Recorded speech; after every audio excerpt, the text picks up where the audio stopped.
नमस्कार साथियों, स्वागत है आपके अपने यूट्यूब चैनल पर। इस संविधान की क्लास में हम संविधान की क्लास में अभी तक हम 14 मिक्स प्रैक्टिस सेट कर चुके थे। कौन से मिक्स? जो कि यूपीएसआई व यूपी पुलिस के विगत परीक्षाओं में पूछे गए थे, सवाल थे।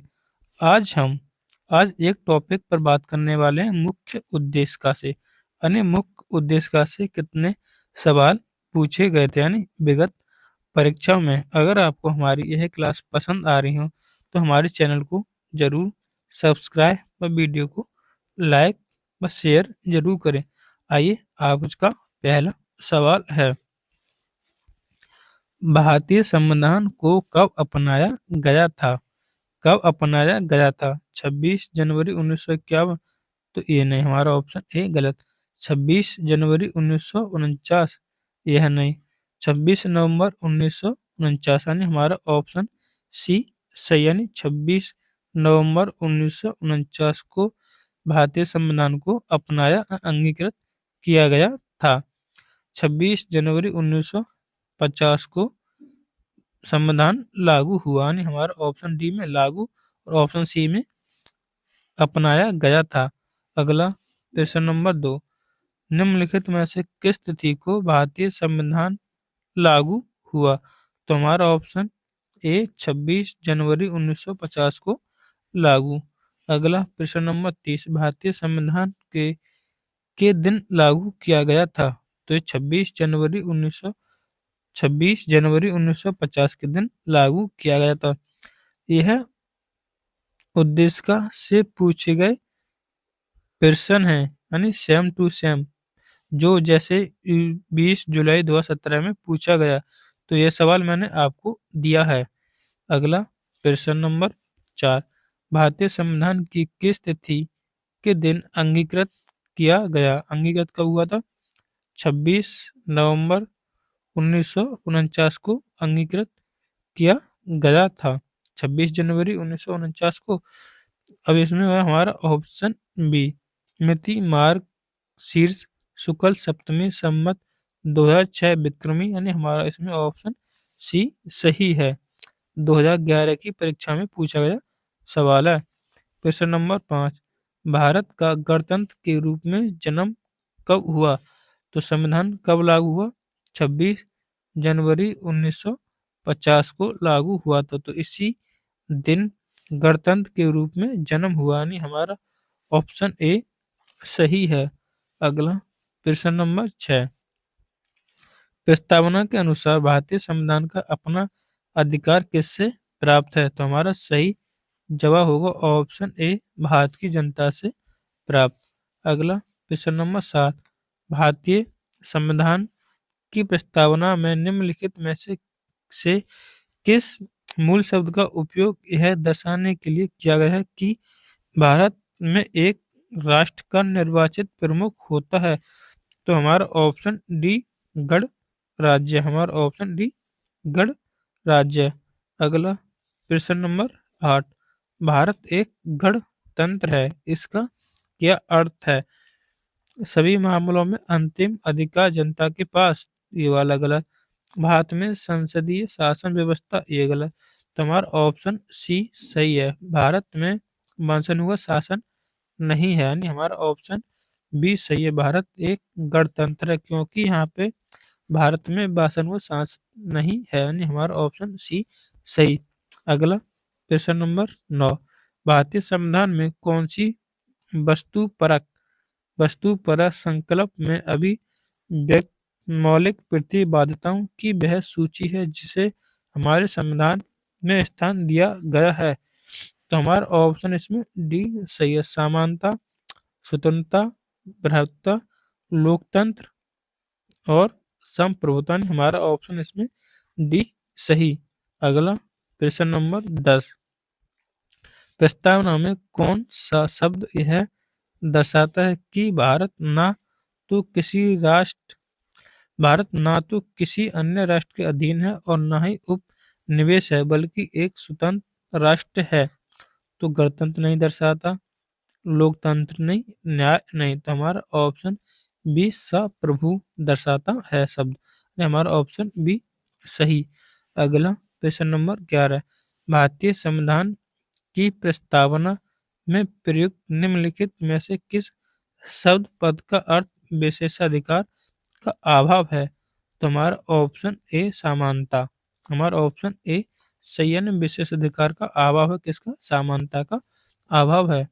अगला प्रश्न नंबर 12, भारतीय संविधान की प्रस्तावना में निम्न में से किस मुख्य शब्द का उल्लेख भारत के सभी लोगों के बीच सामान्य भाईचारे की भावना को प्राप्त करने का उद्देश्य से किया गया है? तो हमारा सही जवाब होगा ऑप्शन सी बंधुता।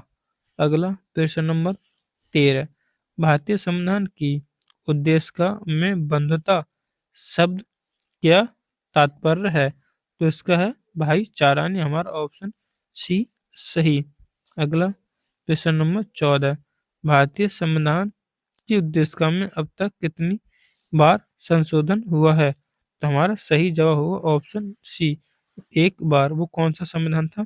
42वां संविधान संशोधन 1976, जिसे हम लघु संविधान के नाम से जानते हैं। अगला प्रश्न नंबर 15, भारतीय संविधान की प्रस्तावना के पाठ में परिवर्तन करने वाले संवैधानिक संशोधन अधिनियम का क्या नाम था? तो कौन सा था? 42वां संविधान संशोधन 1976, यानी हमारा ऑप्शन सी।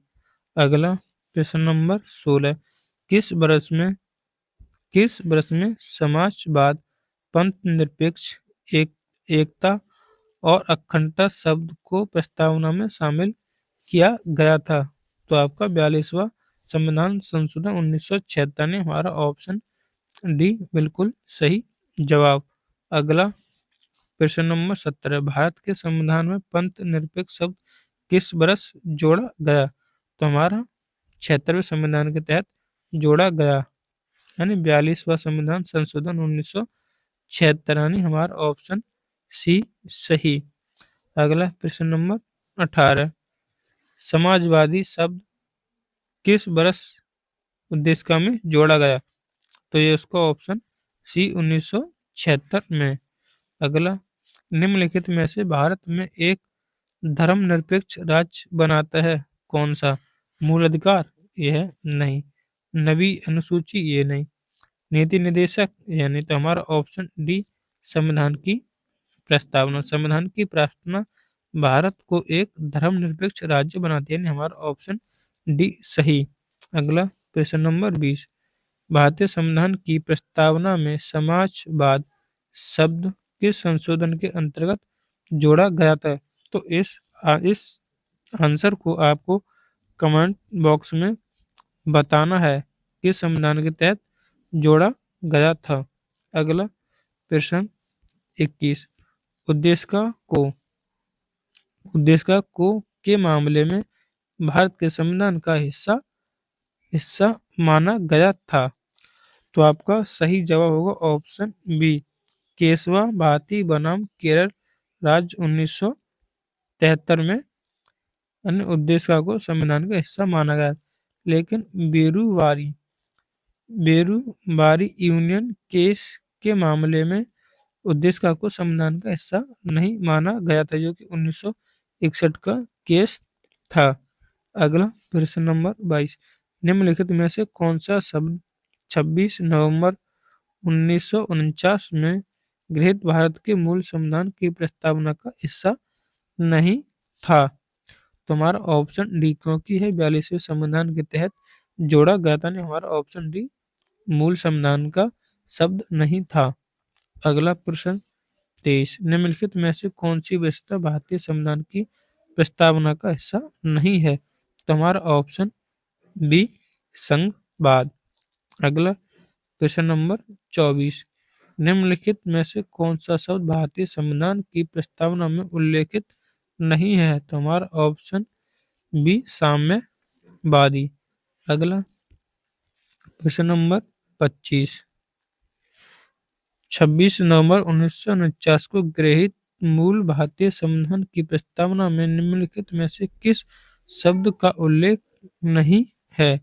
हमारा ऑप्शन डी धर्मनिरपेक्ष का उल्लेख नहीं है। अगला प्रश्न नंबर 26, किस अंग्रेजी राजनीतिक विज्ञान ने उद्देश्य को भारतीय संविधान की कुंजी निकेट कहा? तो हमारा ऑप्शन बी सर अर्नेस्ट बर्कर ने कहा। नहीं, हमारा ऑप्शन सी सही। अगला प्रश्न नंबर 27, निम्न में से किसे भारतीय संविधान की कुंजी कुं- कुंजी की संज्ञा दी गई? तो हमारा सही जवाब होगा ऑप्शन सी, उद्देश्य को संविधान की कुंजी की संज्ञा दी गई थी। यह किसने कहा था? के एम मुंशी ने कहा। अगला प्रश्न 28, ये आ गया 28वें प्रश्न में, यानी के एम मुंशी द्वारा निम्नलिखित में से किसे हमारे संप्रभु लोकतांत्रिक गणराज्य की कुंडलियां के रूप में परिभाषित किया गया था? तो हमारा सही जवाब होगा ऑप्शन डी, उद्देश्य को, यानी के एम मुंशी पर अंकी बिंदी लग रही है तो कुंडलियों पर अंकी बिंदी है। मैं दिखाता हूँ, देख, कुंडली पर अंकी बिंदी और मुंशी पर भी अंकी बिंदी, तो इस प्रकार आप तालमेल कर सकते हैं। तो हमारा ऑप्शन इसमें डी सही है। अगला प्रश्न नंबर 28, प्रस्तावना को भारत संविधान की राजनीतिक कुंडली के रूप में किसने वर्णित किया? तो आपका इसका आंसर कमेंट बॉक्स में देना है। मैंने अभी बताया थोड़ी देर। प्रश्न नंबर 30, एक प्रविख्यात न्यायविद और संवैधानिक विशेषज्ञ एन के पालकीवाला ने संविधान का पहचान पत्र कहा। किससे पहचान पत्र का? तुम्हारा ऑप्शन डी, उद्देश्य को। अगर आपको हमारी यह उद्देश्य की क्लास पसंद आई हो तो हमारे चैनल को एक बार जरूर सब्सक्राइब व वीडियो को लाइक करें, क्योंकि इससे पहले हमने मिक्स प्रैक्टिस स्टार्ट करा दी, जो कि पिछली परीक्षा में पूछे गए। हमने सभी सवाल किए थे। अब हमने एक टॉपिक को उठाया, आज हमने करा उद्देश्य का। इससे अगले और कोई सा टॉपिक उठाएंगे। ठीक, अगर पसंद आए तो हमारी क्लास को जरूर लाइक करें।